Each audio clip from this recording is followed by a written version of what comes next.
Hello friends, ఎలా అన్నమాట బాగున్నా న్యూ డ్రామాతో వచ్చేసాను. డ్రామా స్టోరీ కొద్దిగా చెప్పుకుంటామా. ఈ డ్రామా స్టోరీ చాలా చాలా బాగుంది. ఎందుకంటున్నా, ఈ డ్రామాలోనే మన హీరోయిన్ ఉంది కదా, తన హస్బెండ్ చీటింగ్ చేశారు. కానీ ఎలా రివర్స్ తీసుకుందో మీకు చెప్పాల్సిన అవసరం లేదు. తమ్ముళ్ళు చూశారు కదా, ఇంకా ప్రెగ్నెన్సీ మన అమ్మాయిలకే వస్తుంది, కానీ ఇప్పుడు తన హస్బెండ్కి వచ్చింది. అంటే మన హీరోయిన్ ఒక డాక్టర్ ఇంకేం చేసిందో మీకు చెప్పాల్సిన అవసరం లేదు. టైం చూడకుండా ఫుల్ డ్రామా చూస్తూనే వీడియో నచ్చుతుంది. వీడియో నచ్చిందంటే లైక్ చేసి డ్రామాకి పోదాం. డ్రామా స్టార్టింగ్లోని ఇంకా డాటర్స్ని చూపిస్తుంటాడు. దీని మీద ఎక్స్పీరియన్స్ ఉంది కదా, చేస్తూ ఉంటాడు. వాళ్ళది సక్సెస్ కూడా అయ్యి ఉంటుంది. మనం ఎన్ని సంవత్సరాల నుంచి కష్టపడుతున్నాము, ఇప్పుడు సక్సెస్ వచ్చేది. ఆయన కూడా ఏ ఫ్యామిలీ కూడా ఇప్పుడు ఏమి ప్రాబ్లం రావద్దని అంటూ ఉంటాడు. ఇంకా వాళ్ళు పిల్లలు కూడా కనెక్ట్ అని అంటూ ఉంటాడు. ఇంకా ఈ డ్రామాలోని మన హీరోని చూపిస్తూ ఉంటాడు. ఇంకా వాళ్ళిద్దరికి చెప్తూ ఉంటుంది, మీరు కూడా ఈ ప్రాజెక్ట్లో నాకు హెల్ప్ చేశారు, సరే అయితే మీరు ఇప్పుడు రెస్ట్ తీసుకొని నేను కూడా ఇంటికి వెళ్తానని వెళ్ళి ఉంటుంది. ఇంకా కూడా మెయిన్ డౌట్ ఉన్నాడు కదా, అంటూ ఉంటాడు. అవును మేడం గురించి చెప్పావు, తన ఏజ్ కదా తక్కువ అయిపోతుంది, అవును తనకు పిల్లలు లేరా ఏంటి అని అంటూ ఉంటాడు.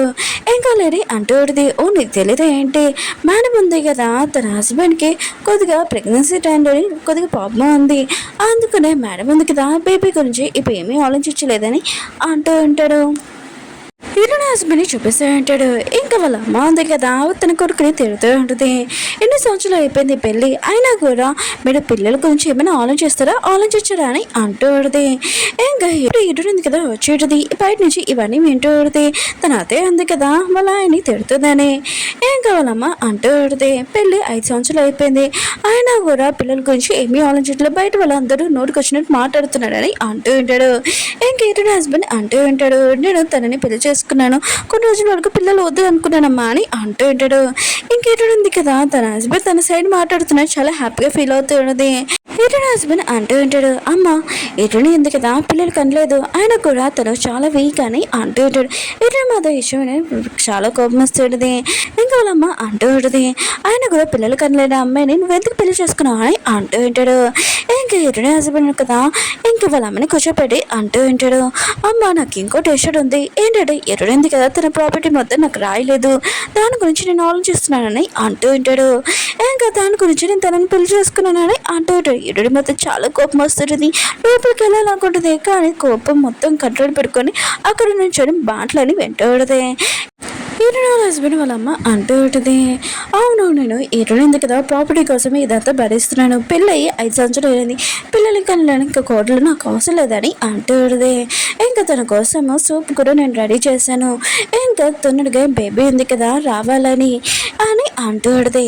ఇంకొక అంటూ ఉంటాడు, అమ్మ మీరు టెన్షన్ పడకండి, హీరోని ఏదోలాగా నేను ఒప్పించి బేబీని కనేలాగా చేస్తాను, ఆయన కూడా తను వీక్గా ఉన్నా కూడా ఒక బేబీ కనగలదు కదా, నేను ఖచ్చితంగా తనని ట్రై చేసి తను బేబీ కనేలాగా చేసి తను చనిపోయాక తన ప్రాపర్టీ మొత్తం నాకు వచ్చేస్తుందమ్మా అని అంటూ ఉంటాడు. ఇంకా మీకు ఖచ్చితంగా మనవరిస్తానని అంటూ ఉంటాడు. హీరోయిన్గా బయట నుంచి ఈ మాటలని వింటూ ఉంటుంది. ఓహ్ నీకు మనవడి కావాలా, సరే అయితే మీ లైఫ్ లాంగ్ మర్చిపోయిన గిఫ్ట్ ఉంది కదా నేను ఇస్తాను, మీరు గుర్తు పెట్టుకుంటారు, నేను ఇది ఇచ్చి రివెంజ్ ఎలా ఉంటుందో మీరు కూడా చూసి షాక్ అవుతారని అంటూ ఉంటుంది. ఇంక హీరోయిన్ ఉంది కదా లోపలికి వెళ్ళి ఉంటుంది. వాళ్ళ అత్తయ్య ఉంది కదా హీరోయిన్ తోటి గొడవ పడుతూ ఉంటుంది. పెళ్ళి 5 సంవత్సరాలు అయింది, ఒక మనవడు ఇయ్యలేదని అంటూ ఉంటుంది. హీరోయిన్ ఉంది కదా ఇంకా వాళ్ళ అత్తయ్యకి చెప్తూ ఉంటుంది, మనం కూర్చొని మాట్లాడతాము, కూర్చొని అత్తయ్య అని అంటూ ఉంటుంది. ఇంకొక కొడుకు అంటూ ఉంటాడు, అమ్మ ఆఫీస్లో పని చేసి వచ్చింది, కొద్దిగా తనని కూర్చొని తనకి సూప్ తీసుకొని రా తినడానికి అని అంటూ ఉంటాడు. ఇంకా వాళ్ళ అమ్మ ఉంది కదా వెళ్ళి వచ్చి ఉంటుంది. ఈయనకి సూప్ ఇచ్చేసి వెళ్ళిపోయి ఉంటుంది. హీరోయిన్ ఉంది కదా సూప్ ఉంది కదా తాగుదామని అనుకుంటే తనకు ఒక గుర్తు వచ్చింది, ఓ నాకు పీరియడ్స్ నేను తాగకూడదు ఇట్లాంటి సూపు, అందుకనే ప్లేస్లో తాగువా అని అంటూ ఉంటుంది. తన హస్బెండ్ కదా ఆలోచిస్తుంటాడు, ఈ మెడిసిన్లో మా అమ్మ ఉంది కదా కలిపింది కదా, అది నాకేమైనా అవుతుందా, లేదులే అది అమ్మడికి వర్క్ అవుతుంది, నాకు అది కదా నేను ఒక అబ్బాయిని కదా అని సూప్ తాగేసి వెళ్ళిపోయి ఉంటాడు.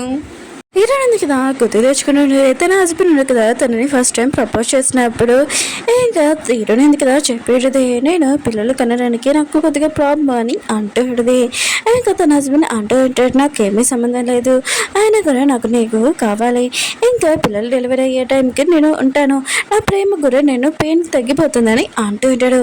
హీరోయిన్ ఉంది కదా గుర్తు తెచ్చుకుంటుంది, అప్పటి నుంచే నా ప్రాపర్టీ మీద కన్నేశారు కదా అని అనుకుంటూ ఉంటుంది. ఇంక హీరోయిన్ ఉంది కదా రూమ్లోకి వెళ్తున్నప్పుడు తన హస్బెండ్ కదా మెడిసిన్స్ మార్చడం చూస్తూ ఉంటుంది. ఈరోజు కదా తన హస్బెండ్ దగ్గరికి వెళ్ళి నువ్వేం చేస్తున్నావు అని అంటూ ఉంటుంది. తన హస్బెండ్ అంటూ ఉంటాడు, మామూలుగా మా డైట్దే ఇంకా మొత్తం అంతా పెడుతున్నానని అంటూ ఉంటాడు. హీరోని తోటి క్లోజ్గా వస్తుంటాడు. హీరోని అంటుంది, నువ్వు మర్చిపోకు, ఆయన కూడా నాకు లేడీస్ ప్రాబ్లం వచ్చిందని అంటూ ఉంటుంది. తన హస్బెండ్ కదా ముఖం పక్కన పెట్టుకొని కూర్చొని ఉంటాడు. హీరోని ఆడితే నేను ఒక విషయం మాట్లాడాలనుకుంటున్నా బేబీ గురించి అని అంటూ ఉంటుంది. తన హస్బెండ్ మాత్రం యశ్వని హ్యాపీగా ఫీల్ అవుతూ ఉంటాడు. హీరోని ఆడితే మనం బేబీ గురించి ఆలోచించాలని అంటూ ఉంటుంది. తన హస్బెండ్ అంటూ ఉంటాడు, అయితే యశ్వ మా అమ్మకి చెప్తానని అంటూ ఉంటాడు. తను కూడా చాలా హ్యాపీగా ఫీల్ అవుతుంది.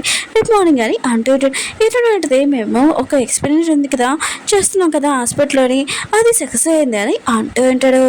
ఏం కాదు కూడా మెయిల్స్ వాళ్ళది అని అంటూ ఉంటాడు. హీరోని హస్బెండ్ అంటాడు, నువ్వేమంటున్నావు అర్థం కాలేదని అంటూ ఉంటాడు. హీరోని అంటే మేము ఒకటి కనిపెట్టాం కదా, అది మేల్స్కి ఒకటి ఇచ్చామనుకో, అది ఓన్లీ ఫస్ట్ బేబీ బాయ్ పుడతారని మేము మొత్తం అంతా సక్సెస్ అయ్యాక ఇంకా చూసామని అంటూ ఉంటాడు. ఇంకా హీరోని హస్బెండ్ అదే విషయం హ్యాపీగా ఫీల్ అవుతుంటాడు. అవునా, అయితే మనం కూడా ట్రై చేద్దాము, మన ఫ్యామిలీ కూడా ముందుకెళ్తుంది కదా, రేపు నేను హాస్పిటల్కి రావాలనుకుంటున్నాను, అలానే ఇంకా ప్రెగ్నెన్సీ టైంలోని డెలివరీ పెయిన్స్ ఎలా ఉంటాయో అని నేను కూడా చూడాలనుకుంటున్నానని అంటూ ఉంటాడు. ఇంకా వాళ్ళు అక్కడికి వెళ్ళి ఉంటాడు. నెక్స్ట్ రోజు ఇంకా అక్కడ ఉన్న నర్స్ అంటూ ఉంటుంది, ఇంకొకళ్ళు వేరే వాళ్ళు ఉన్నారు, మీరు వెయిట్ చేయాలని అంటూ ఉంటాడు. ఇంకా హీరోయిన్ హస్బెండ్ కూడా చూసినప్పుడు ఇంకో పర్సన్ కదా పెయిన్స్ భరించలేక అరుస్తూ ఉంటాడు. ఇంకా హీరోయిన్ హస్బెండ్ అంటూ ఉంటాడు, పెయిన్స్ ఉన్నాయి కదా, అంత ఏమీ లేదు, మామూలుగా తను చాలా వీక్గా ఉన్నాడు అనుకుంటా. ఇంక హీరోయిన్కి చెప్తూ ఉంటాడు, నాకు పెయిన్స్ పెట్టినప్పుడు అవి లెవెల్ పాయింట్ 10 వరకు పెట్టాను అంటూ ఉంటాడు. హీరోయిన్ అంటది సరే అని అంటూ ఉంటుంది. ఇంకా లోపలికి తీసుకుని వెళ్ళి ఇంకా అతనికి పెట్టి ఉంటాడు. హీరోయిన్ అంటది, నువ్వు పెయిన్స్ చూసాక అప్పుడు మనం బేబీస్ ఉన్నాయి కదా, ఎన్ని బేబీస్ ఇంకా ఆలోచిద్దామా, నువ్వే ఫస్ట్ ఎక్స్పీరియన్స్ అవ్వు, తర్వాత చూద్దామని అంటూ ఉంటుంది. హీరోయిన్ హస్బెండ్కి ఆ మిషన్ ఉంది కదా పెట్టేసి ఉంటాడు.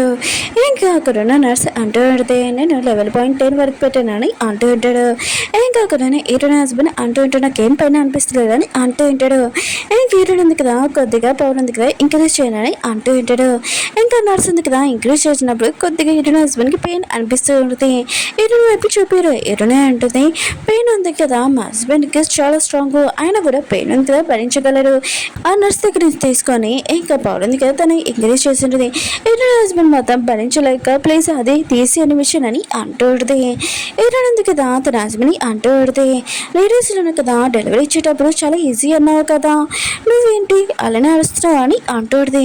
హీరోయిన్ హస్బెండ్ అంటూ ఉంటాడు, నాకు తెలిసింది, ఆయన కూడా ప్రెగ్నెన్సీ టైంలో లేడీస్లో కదా ఎంత పెయిన్ భరిస్తారో, నువ్వు టెన్షన్ పడుకోను, ప్రెగ్నెంట్ అయ్యానుకో నేను చూసుకున్నానని అంటూ ఉంటాడు. హీరోయిన్ అంటుంది, నేను చెప్పాను కదా మేము ఒకటి కనిపెట్టామని, ఇంకా ఫస్ట్ బేబీ ఉంది కదా బాయ్ అవ్వాలని కోరుకుంటున్నాను, మన బేబీ గురించి ఆలోచిస్తున్నాం కదా, మనం అక్కడికి వెళ్తామా అని అంటుంది. హీరోయిన్ హస్బెండ్ కూడా సరే అని చెప్పి ఉంటాడు. ఇంకా వాళ్ళు వెళ్ళిపోతూ ఉంటే అప్పుడే వాళ్ళ అత్తే ఉంది కదా అప్పుడు మీ ఇద్దరు ఎక్కడికి వెళ్తున్నారని అంటాడు. ఇంకా వాళ్ళు కొనుక్కున్నారు కదా చెప్పి ఉంటాడు. హీరోయిన్ కదా బేబీ గురించి ఆలోచిస్తుంది, అందుకనే మేము బయటికి వెళ్తున్నామని అంటూ ఉంటాడు. ఇంకా వాళ్ళ అత్తే కూడా చాలా హ్యాపీగా వెళ్ళి ఉంటుంది. ఇంకా హీరోయిన్ హస్బెండ్ కదా ల్యాప్టాప్కి వచ్చి ఉంటాడు. ఇంకా ల్యాబ్ చూడగానే మొత్తం ఎవరు లేడు. ఇంకా తను మంచం మీద పడుకుని ఉంటాడు. హీరోయిన్ ఎందుకు కదా ఇండిషన్ తీసుకుని వచ్చినది. హీరోయిన్ హస్బెండ్ అంటాడు, ఇది సేఫేనా అని అంటూ ఉంటాడు. హీరోయిన్ అంటే సేఫ్ కాకపోతే నేను ఎందుకు నీకు ఇస్తానని అంటూ ఉంటుంది. ఇంకా హీరోయిన్ హస్బెండ్కి ఇండిషన్ పొట్టు మీద ఇచ్చి ఉంటుంది. ఇంకా హీరోయిన్ హస్బెండ్ అంటూ ఉంటాడు, నాకు ఇచ్చేంతగా బేబీ బాయ్ పుడతారు కదా అని అంటూ ఉంటాడు. హీరోయిన్ అంటుంది అవునని అంటూ ఉంటుంది. ఇంకా హీరోయిన్ హస్బెండ్ కదా వెళ్ళిపోతూ ఉంటే అప్పుడే ఒక పేపర్స్ చూసి ఉంటాడు. ఏంటి ఇందులోని ఏదో బేబీ గురించి మాట్లాడుతున్నాడు, అది కూడా స్టమక్ గురించి అని అంటూ ఉంటాడు. హీరోయిన్ ఉంది కదా తన హస్బెండ్ నుంచి పేపర్స్ తీసుకొని అంటూ ఉంటుంది, ఇదేమీ కాదు, ఆయన కూడా దీని గురించి ఇంకా కనిపెట్టలేదని అంటూ ఉంటుంది. హీరోయిన్ హస్బెండ్ అంటాడు, నేను మర్చిపోయాను, నాకు ఆఫీస్లో పని ఉంది, నేను వెళ్ళాలని వెళ్ళిపోయి ఉంటాడు. హీరోయిన్ ఉంది కదా ఆలోచిస్తూ ఉంటుంది, నా హస్బెండ్కి పిల్లలంటే చాలా ఇష్టం కదా, 5 నెలల్లోనే ఇంకా తన బేబీ ఉంది కదా కంటారు, అప్పుడు తనకి babies pain delivery time pains ఎలా ఉంటాయో తెలుస్తుంది, ఇంకా అప్పుడు వాడికి బుద్ధి చెప్తానని అంటూ ఉంటుంది. హీరోయిన్ హస్బెండ్ ఉన్నారు కదా, ఇంకొక ఇంటికి వెళ్ళి ఉంటాడు. ఒక పాప ఉంది కదా డాడీ అని అంటూ ఉంటుంది. ఇంకా అమ్మాయి కూడా తనని హెల్ప్ చేసుకుని ఉంటుంది. మిమ్మల్ని చాలా మిస్ అయ్యానని అంటూ ఉంటుంది. ఇంకా తన హస్బెండ్ అంటూ ఉంటాడు, అవును హీరోయిన్ ఉంది కదా బేబీ గురించి ఆలోచిస్తుంది. ఇంకా తొన్నడగా మనది ప్లాన్ ఉంది కదా సక్సెస్ అయిందనుకో సక్సెస్ అవుతుందని అంటూ ఉంటాడు. అక్కడ హీరోయిన్ హస్బెండ్ వాళ్ళ అత్తయ్య కూడా ఉంటుంది. హీరోయిన్ ఉంది కదా బయట నుంచి ఇదంతా చేసి ఎన్నో సంవత్సరాల నుంచి తనని మోసం చేస్తున్నాడని తనకి అర్థమై ఉంటుంది. హీరోయిన్ హస్బెండ్ కదా హీరోయిన్ దగ్గరికి వచ్చి ఉంటాడు. హీరోయిన్ ఉంటుంది నాకు మూడ్ లేదని అంటూ ఉంటుంది. తన హస్బెండ్ అంటూ ఉంటాడు, నువ్వు ఏదో ఒకటి చెప్తున్నావు అయినా కూడా నువ్వు బేబీ గురించి ఏమీ ఆలోచించట్లేదని చాలా కోపంగా వెళ్ళిపోయి ఉంటాడు. హీరోయిన్ హస్బెండ్ కదా మార్నింగ్ లేచి వెళ్తూ ఉంటాడు. ఇంకా వాళ్ళమ్మ అంటూ ఉంటుంది, ఏంటి నువ్వు అలసిపోయినట్టున్నావు అని అంటూ ఉంటుంది. ఇంకా తన కొడుకు అంటూ ఉంటాడు, కొన్ని మందులు ప్రామిస్ చేస్తాడు కానీ చెయ్యరు ఏమి అని అంటూ ఉంటాడు. హీరోయిన్ వైపు చూస్తూ ఉంటాడు. అప్పుడే తనకు వాంతింగ్ వస్తుంటే ఇంకా వెళ్ళి ఉంటాడు. హీరోయిన్ మాత్రం ఇదంతా చేసి ఇంకా నవ్వుకుంటూ ఉంటుంది. ఇంకా తన హస్బెండ్ దగ్గరికి ఎలా ఉంటుంది, వాళ్ళ అమ్మ ఉంది కదా తన కొడుకుని చూస్తూ ఉంటుంది. హీరోయిన్ కదా తన హస్బెండ్కి ఒక మెడిసిన్ ఇచ్చుంటుంది. అది తాగేసి అతను వెళ్ళిపోయి ఉంటాడు. ఇంకా అయితే అంటూ ఉంటుంది, నువ్వు నా కొడుకు ఏ మెడిసిన్ ఇచ్చావు అని అంటూ ఉంటుంది. హీరోయిన్ ఉంటుంది, టేబుల్ మీద పెట్టాడు కదా మీరు ఆ మెడిసిన్ ఇచ్చానని అంటూ ఉంటుంది. ఇంకా లత ఉంది కదా తన తిడుతూ ఉంటుంది, నువ్వు అది ఎందుకు ఇచ్చావు ఆయన కూడా ప్రెగ్నెన్సీ లేడీస్కి ఇస్తారు ఇంకా నా కొడుకు ఎందుకు ఇచ్చావు అని ఇంకా తిట్టేసి వెళ్ళిపోయి ఉంటుంది. హీరోయిన్ మాత్రం స్మైల్ చేస్తూ ఉంటుంది. ఓకే ఫ్రెండ్స్, మీకు డ్రామా ఉంది కదా నచ్చిందని కోరుకుంటున్నాను. వీడియో నచ్చిందంటే లైక్ చేయండి.